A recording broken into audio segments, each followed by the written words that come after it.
Alumni Connect, podcast, ki uspešne zgodbe alumnov ekonomske fakultete pripelje med vas. Ne zamudi in se pokonektaj z nami. Danes se bomo v Alumni podcastu pogovarjali s Hedviko Usenik, diplomantko tako dodiplomskega kot podiplomskega študija na ekonomski fakulteti. Z več kot 20-letnimi izkušnjami v bančništvu, trenutno članice uprave Nove Ljubljanske banke. Dobrodošla, Hedvika, lepo pozdravljena ponovno na ekonomski fakulteti. Si v hiši, ki zate vsekakor ni tuja. Pri nas si diplomirala tako na dodiplomskem kot podiplomskem študiju. Spoznali sva se pa bolj takrat, ko si delala na Inštitutu za ekonomska raziskovanja, tako da smo se dnevno srečevali na hodnikih. Res je. Te lahko prosim, da na kratko opišeš svojo karierno pot? Ja, kot si rekla, sem diplomirala na ekonomski fakulteti in se zelo rada vračam sem. Mi je zelo všeč. Hvala. Tak dober vibe bi rekli zdaj najstniki, ne. Se pravi, po končanem študiju sem se zaposlila na Inštitutu za ekonomska raziskovanja na povabilo takratnega mentorja pri diplomski nalogi, doktorja Tineta Stanovnika, ker sem delala diplomo iz javnega dolga v Sloveniji, takrat leta 1996. Tako da sem 5 let potem ostala na inštitutu kot raziskovalka, imela tudi veliko enih mednarodnih projektov, tako da je bilo v bistvu zelo zanimivo obdobje.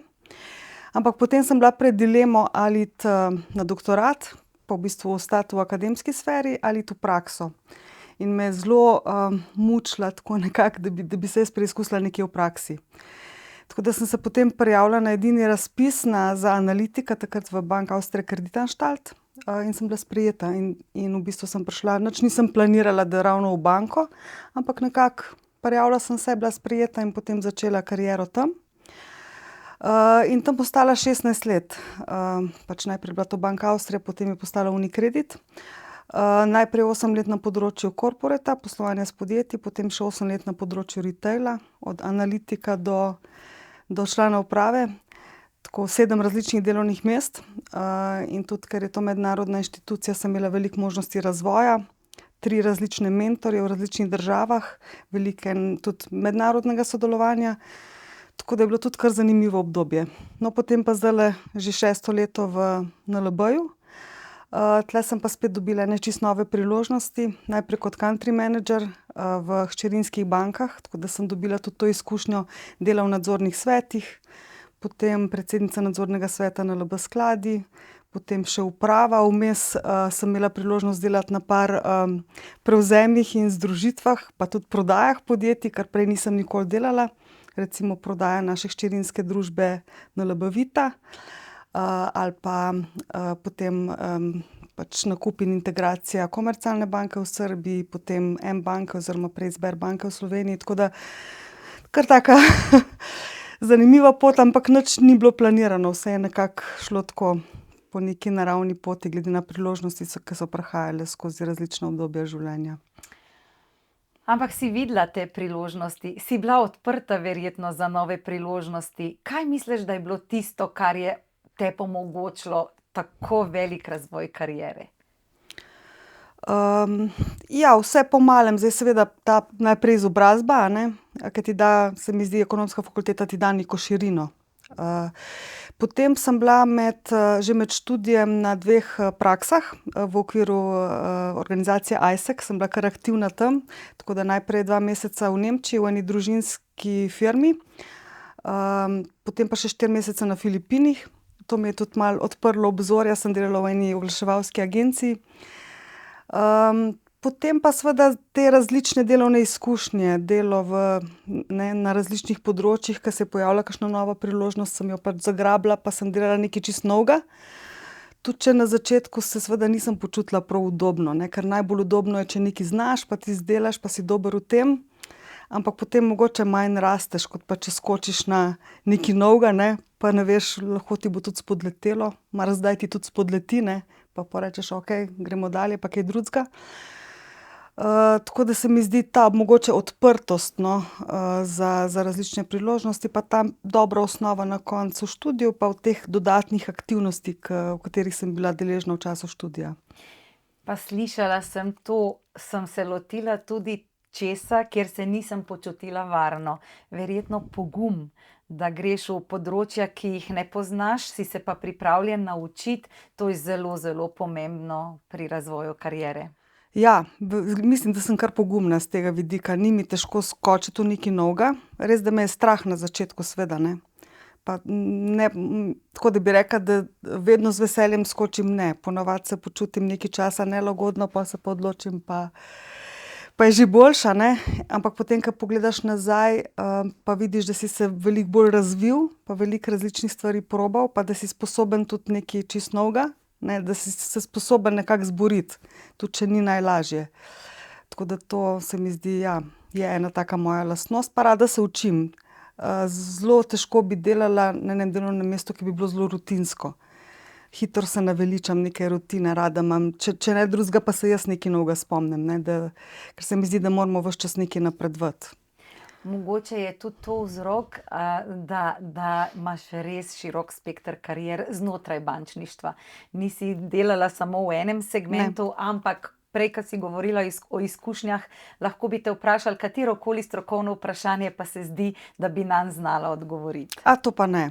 Ker bančništvo je kar široko, ne, vedno sem bila nekako bolj na tem front delu, se pravi prodaja, marketing, vedno neka odgovornost za rezultat, ne.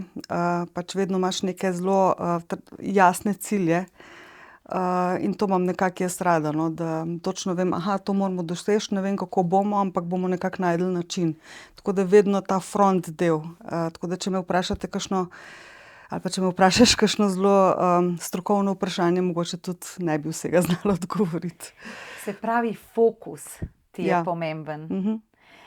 Kaj pa misliš, da je res tisto, kar je danes pomembno za uspeh?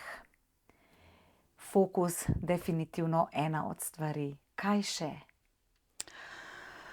Predanost, ja, fokus definitivno, ker ne moreš biti vsepovsod, ne. To, da se stalno učiš, da si odprt za neke spremembe. Sodelovanje, zelo pomembno, ne, ker zelo težko kaj narediš sam. Zdaj sem zadnje kar nekaj let delam na področju retaila, poslovanje s prebivalstvom, mikropodjetij, privatno bančništvo. In tu dejansko nič ne moreš sam narediti, ne. Jaz brez dobrega HR-a, brez dobrega IT-ja, brez dobrega riska, praktično nič ne morem narediti sama z mojo ekipo, ne. Tako da moraš tudi zelo biti nekako sposoben tega sodelovanja, ki je seveda tudi zahtevno, ne gre vedno zlahka. Tako da, ja, ampak to sodelovanje bi še posebej poudarila, no. Mislim, da moramo več sodelovati in znotraj organizacij in tudi sicer tako na splošno v družbi. Spomnim se, srečali sva se takrat, ko si šla iz Unikredita, pa si rekla, zdaj je pa čas za nekaj drugega, zdaj se bom pa ustavila, zdaj pa res čas. Naslednjič, ko sva se srečali, si rekla, zdaj grem pa na NLB. Sem rekla, kaj je botrovalo tej odločitvi? Se pravi, v bistvu niti nisem planirala, da bi sploh še ostala v bančništvu. Najprej sem mislila, da bom kar delala v podjetju doma z možem skupaj, ki je v čisto drugih vodah. Oziroma sploh nisem vedela, kaj bom delala na začetku, ampak potem je prišla ta ponudba iz NLB-ja, ki mi je bila pa zanimiva. Nekateri so me sicer v tistem obdobju spraševali, a si prepričana, ne, ker takrat banka, to je bilo malo pred privatizacijo. Ampak nekako me je privlekla ta mednarodnost, ne, da je pač banka prisotna v 6 različnih državah. Jaz sem pa prej delala v hčerinski družbi in v bistvu se mi je zdelo, da bi z veseljem delala nekaj takega, kar so delali tisti, ki so bili na Dunaju pa v Milanu, a ne, ki so pač skrbeli za razvoj cele skupine. Da bi bila na mami. Ja, recimo, ne. Pa v bistvu mi je bilo tudi zanimivo ta preskok v nadzorni svet, ker pač tega prej nisem delala. Sem bila v upravi, nisem pa delala v nadzornem svetu. Tako da to je bila spet učenje, spet neka nova izkušnja, ne. Mednarodna nota. Balkan, kjer prej nisem, sicer sem veliko sodelovala tudi z ostalimi članicami v Unikreditu, recimo na Hrvaškem, v Srbiji pa tako, veliko je bilo enega sodelovanja, ampak nisem zares delala na teh trgih, no. Tako da to me je nekako privleklo. Pa seveda ekipa, ne, ker sem nekaj ljudi že od prej poznala, Blaža sem poznala že iz leta 2001 iz Bank Avstrije. Tako da, ja, to v bistvu. Kaj bi rekla pa, da je tista glavna razlika med delom recimo v eni od hčerinskih družb, pa potem z delom v matični družbi? Ja, razlika je kar velika, zato ker v hčerinski družbi ti v resnici ne postavljaš strategije, mogoče bolj taktiko, ampak strategijo postavljajo nekje drugje in ti jo izvajaš. In včasih zna biti problem, ker se te strategije hitro menjujejo, kot se menjujejo vodstva, ne. In je pol to malo izziv krmariti, ker v bistvu mogoče včasih ne moreš uveljaviti tistega, kar misliš, da bi bilo prav. Medtem ko če si pa matična družba, pa nekako imaš ti vpliv na to, kako se bo družba razvijala. Imaš vpliv na strategijo, imaš vpliv na to, kako se to izvaja. Lahko držiš neko špuro na dolgi rok, kar se mi zdi sploh v retail bančništvu pomembno, ker ne moreš ti kar naprej vsake pol leta spreminjati smer, a ne. To je ena ladja, ki pač gre v eno smer in jo potem malo korigiraš, ampak ne moreš pa iti levo pa desno kar naprej, no. In to je, to bi rekla, glavna meniš, da je razlika. stabilnost pomembna na tem nivoju? Ja, mislim, da je pomembna. Vsaj neko obdobje, recimo nekih 4-5 let, ker ti težko v 1-2 letih kaj narediš. Saj nekaj se že lahko pozna, ampak res velike spremembe pridejo tako, če nekdo dela malo na daljši rok. Stabilnost in fokus, pri čemer pa je fleksibilnost izjemnega pomena. Ja. Prilagajanje spremembam. Kaj bi rekla, da se je v bančništvu spremenilo od takrat, ko si začela, do danes? Ja, veliko. V bistvu spreminja se dnevno. Konkurenca postaja res globalna, ne. Tekmujemo ne samo z bankami, ampak tudi z nebančnimi ponudniki. Velik napredek pri digitalizaciji, ne. Praktično takrat, zdaj, če se spomnim 20 let nazaj, saj smo imeli elektronsko bančništvo, ampak bolj za podjetja. Fizične osebe so bolj hodile še veliko v poslovalnice. Danes praktično večina aktivnih strank uporablja digitalne kanale za vse dnevne bančne posle. V banko pride mogoče enkrat na leto ali pa enkrat na 2 leti, ali pa še to ne, ker vse lahko opravi na daljavo in vedno več bo lahko opravljeno na daljavo. Tudi pričakuje, da se banka temu prilagaja, pričakuje, da ima banka sodobne, moderne rešitve, da tudi mi kot univerzalna banka na neki način na segmentu mladih tekmujemo z neobankami, ki so nekako specializirane za ta malo bolj digitalno napredno populacijo, mi pa vseeno imamo tudi starejše stranke. Tako da veliko ene transformacije in to je tudi zanimivo, ne. Tako da moramo tudi imeti neki pogled naprej, kako bo pa to izgledalo čez par let in si zastaviti cilje in nekako se premikati v tej smeri. Pa tudi verjetno v razvoju novih produktov. Včasih si šel na banko, si šel samo urejati res strogo finančno-bančne posle, medtem ko danes na banki lahko urediš kar širok spekter storitev, od zavarovanja do... Ja, vse, kar v bistvu, se pravi, lahko urejaš svoje osebne finance, lahko ti recimo osebni bančnik pomaga urediti tvoje osebne finance, da imaš, se pravi, da imaš nekako, da nisi ves čas v limitih, kreditih nekako, da obvladuješ te osebne finance, da imaš urejena varčevanja, da imaš ustrezna zavarovanja, zlasti če imaš neki stanovanjski kredit, ne, da si tudi zavarovan za primer, če se karkoli zgodi, da ta kredit ne pade na breme družine. Na končni fazi tudi avtozavarovanja, zavarovanja za stanovanja, po novem tudi leasing, naložbe, se pravi, mi smo tudi v naši skupini, je tudi družba NLB Skladi, ki ima skoraj 40% tržni delež na slovenskem trgu. Tako da ja, one stop shop za vse finančne storitve, bi rekla, to želimo biti, to si želimo postati na vseh trgih, kjer delujemo.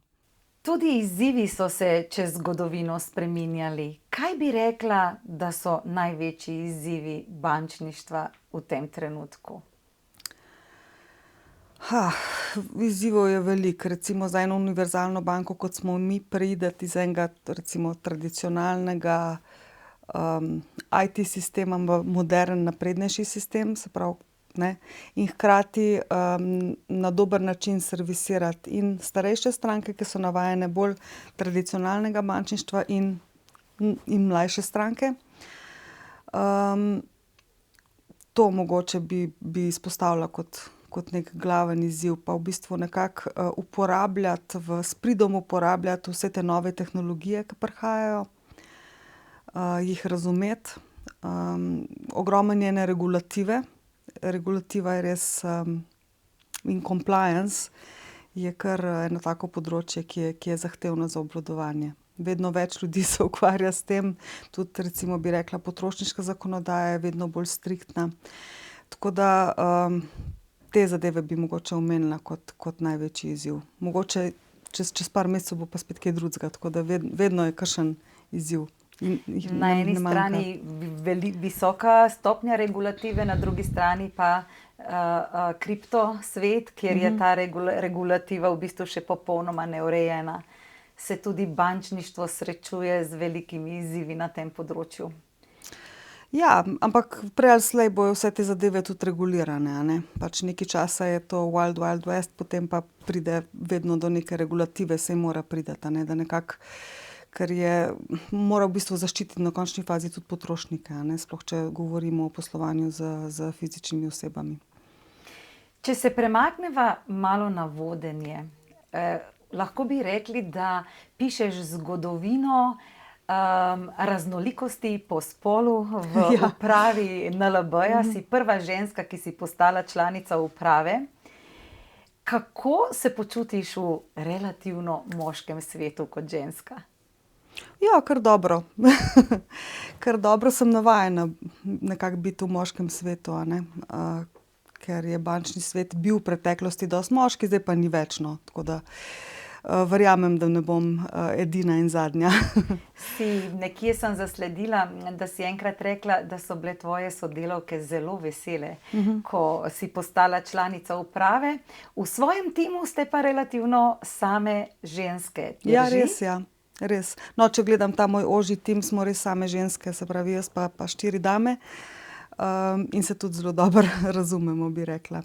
No, ampak potem širše, če gledam v članicah uprav, mislim v upravah članic ali pa v skladih, recimo, kjer sem predsednica nadzornega sveta, je pa bolj raznoliko, ne, se pravi, imamo moške in ženske, tako da smo kar raznolik tim, generalno gledano. Kako bi opisala Hedviko kot vodjo? Odvisno od okoliščin. Tako, mislim, da sem kar tako transparentna, rada dam odprte karte na mizo, rada imam nek odprt pogovor. Včasih so vode bolj mirne, včasih imam občutek, da moram malo razburkati sceno, če vidim, da so zadeve preveč umirjene, da je treba narediti en razvojni korak, potem sem malo sitna, pa malo zahtevna, bi rekla. Generalno gledano bi rekla, da sem kar zahtevna, predvsem glede kvalitete, se pravi, v katero smer moramo iti. Verjetno bi me sodelavci opisali kot zahtevno, se pravi prijazno, ampak zahtevno. Ampak običajno je tako, če veliko daš, potem ti sodelavci dovolijo tudi veliko zahtevati. Ja, od svojega šefa, ne, se učim, da moraš biti predvsem zahteven do sam sebe, ne, in v prvi vrsti potem si lahko še do drugih. Ne moreš biti zahteven do drugih, do sebe pa ne. Tako da ja, tudi jaz se veliko učim od Blaža, recimo, tudi od svojih kolegov v upravi, od sodelavcev, s katerimi sama delam, se tudi jaz od njih veliko naučim. Tako da poskušam, upam, da nisem preveč mikromenedžer, mislim, da ne, ker nisem preveč detajlist, me detajli res ne zanimajo in tudi sama res ne maram, če je nekdo mikromenedžer do mene. Tako da se trudim v bistvu, ja, se učim tudi jaz vsak dan. Kaj misliš, da mora vodja danes zares imeti, da obvladuje te izzive, ki nas obkoljujejo? Ja, v prvi vrsti eno močno vizijo, kam gremo. Potem neko disciplino tudi, da do tja tudi pridemo, ker ponavadi te transformacije niso enostavne. Se pravi, imaš neko vizijo, kam moramo priti čez 5 let in kako bomo zdaj zastavili projekte, kako se moramo organizirati, da bomo do tja prišli, kako merimo ta napredek. Veliko sodelovanja, kot sem že prej rekla, ker nič ne moreš narediti sam. veliko ene odprte glave, veliko enih pogovorov, poslušanja. Mislim, da je to. V podjetjih sobivamo 4 generacije v tem trenutku. Nekje sem zasledila, da ti je Z generacija všeč, ker jo dobro poznaš, ker jo imaš tudi doma. Kaj misliš, da prinašajo nove generacije v workplace? Neka nova znanja, ne. Oni so pač rojeni digitalci, mi nismo, ne, mi smo se vsi nekako naučili tega. Tako da na tem področju sigurno prinašajo veliko dodane vrednosti, a ne. Ker pač mi se transformiramo, in poskušamo biti relevantni tudi za mlade.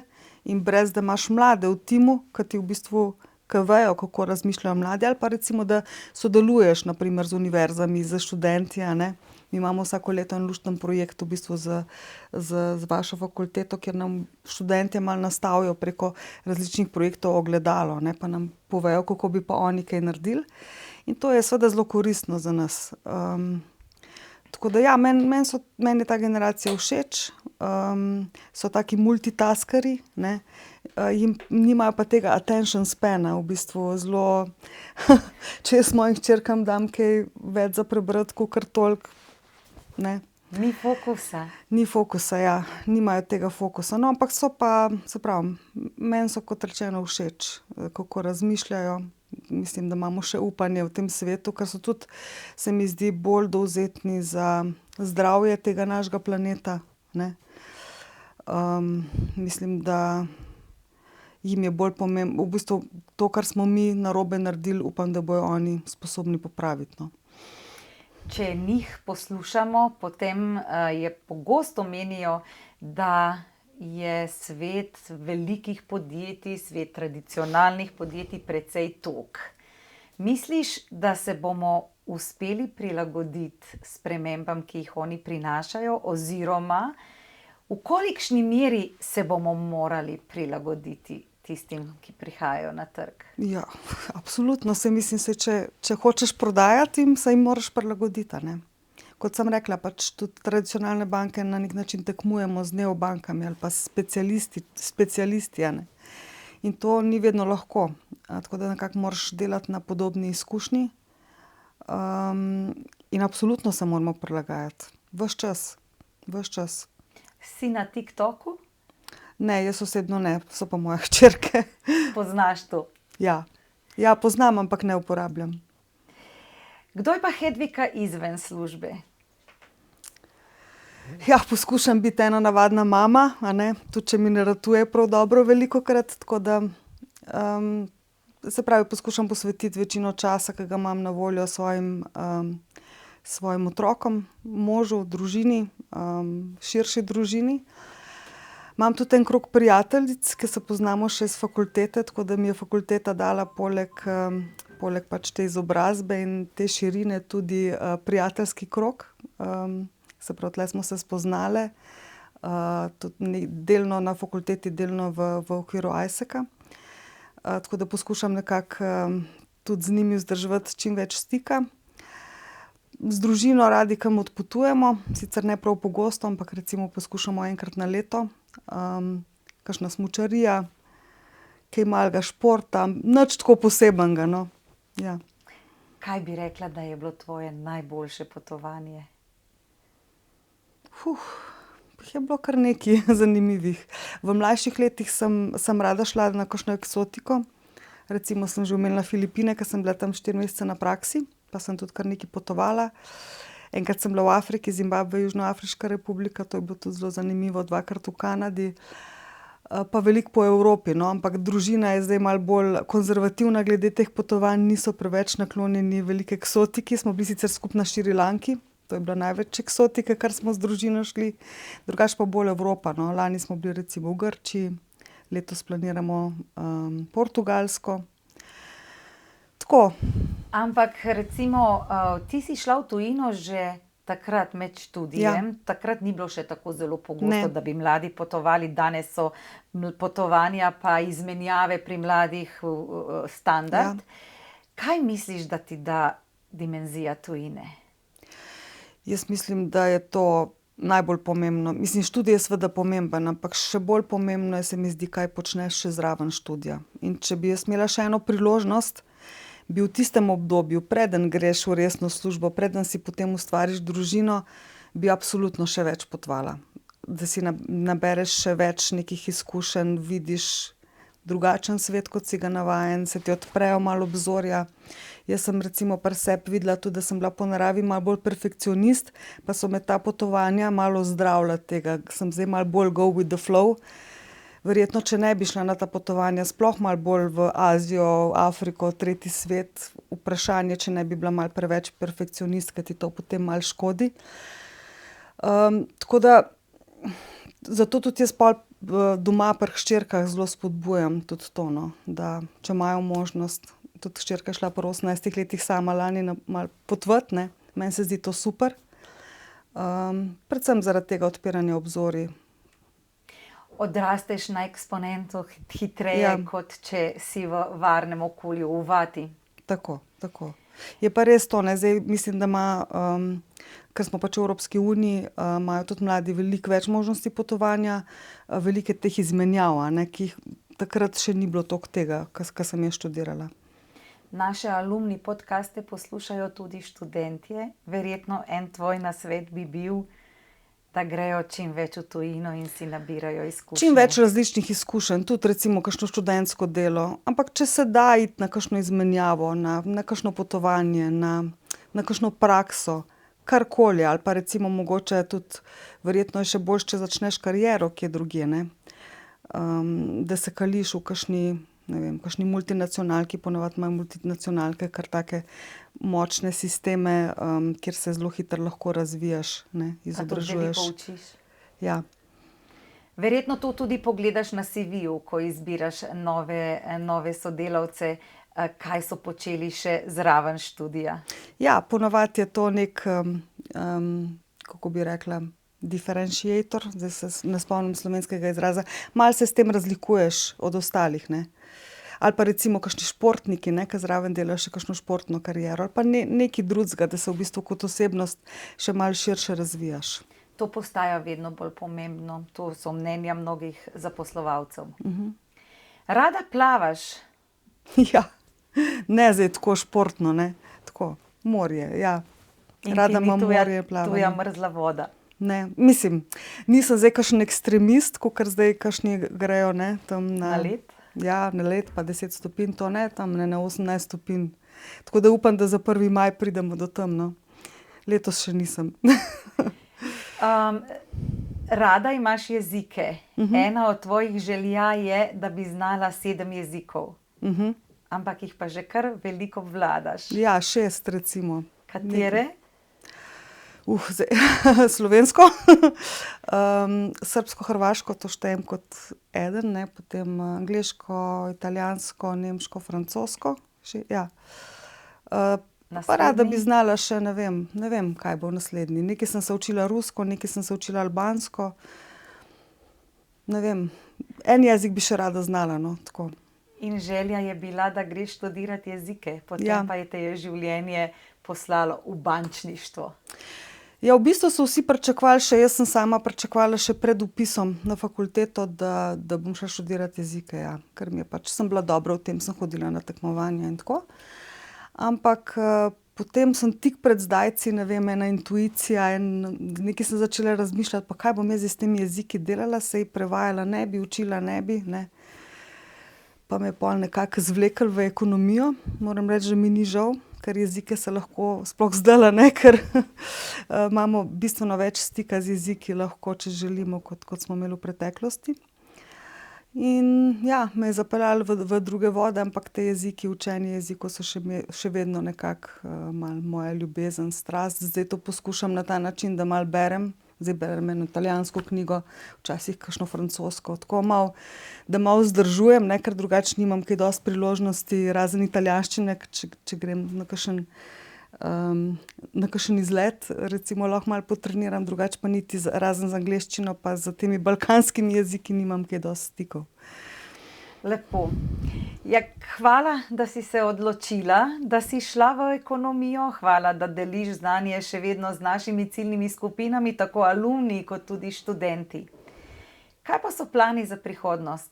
Nas čaka še kar nekaj let bivanja v poslovnem svetu. Kaj si želiš? Se pravim, že ves čas kariere nisem kaj dosti planirala. Drugače sem jaz osebno veliki planer. Doma se delajo malo norca z mene, ker imam seznam. Excel? Ne Excel, imam kar tako en zvezek in pišem sezname za pot tja, službene poti, seznam, kaj moram vzeti s sabo ali pa če gremo z družino kam. Ampak tako, kar se pa kariere tiče, pa nič ne planiram, pač bom videla, kaj bo. Tulele v NLB-ju zaenkrat res veliko izzivov. Stalno se nekaj dogaja. Tudi rezultate vsako leto ni tako enostavno doseči, se moramo kar potruditi. Tako da ne vem pravzaprav, kaj bom delala. Sem povsem odprta, no. Bomo videli, kam me bo življenje odneslo. Ampak ko govoriš o tem, kaj delaš, se ti lučke zagotovo svetijo in to je pomembno. Da bi imela ta žar v očeh še čim več časa, da bi bila pri tem uspešna. Najlepša hvala za sodelovanje. Hvala lepa, Monika. Bilo mi je v veselje.